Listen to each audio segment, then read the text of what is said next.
Hi అండి. రీసెంట్గా మాకైతే ఊర్లు వెళ్ళడం బాగా ఎక్కువైపోయిందనమాట. జర్నీలు అయిపోతున్నాయి.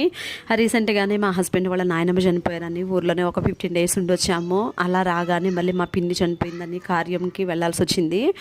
ఇక నేను గ్యాస్ స్టవ్ని అయితే సరిగ్గా పట్టించుకోలేదండి. ఇంకా వచ్చిన తర్వాత గ్యాస్ స్టవ్ని చూస్తే ఎంత చిరాగా అనిపించిందో. కంటిన్యూగా కుకింగ్ చేస్తూనే ఉన్నాము, వంటలు వండుతూనే ఉన్నాము, పొంగిపోవడం అట్లాగా అయింది. ఇక నేను వెంటనే క్లీన్ చేద్దామని చెప్పి స్టార్ట్ చేశాను. ఏదేమైనా ఊరు వెళ్ళొచ్చిన తర్వాత వెంటనే అన్ని పనులు చేసుకోవాలంటే కొంచెం బద్ధకంగానే అనిపిస్తుంది కదా, నాకు కూడా అలాగే అనిపించింది. లిక్విడ్స్ విషయానికి వస్తే నేను ఇంతకు ముందు చాలానే ప్రిపేర్ చేశాను, అవన్నీ అయిపోయినాయండి. మళ్ళీ టైం చూసుకొని ప్రిపేర్ చేయాలి. ప్రతిదీ మనం బయటే కొనాలని అయితే ఏం లేదండి, మనం ఇంట్లోనే చేసుకోవచ్చు హ్యాపీగా. మెయిన్గా మన కిచెన్లోనే ఉంటాయండి చాలా వరకు మనం యూజ్ చేసేవి.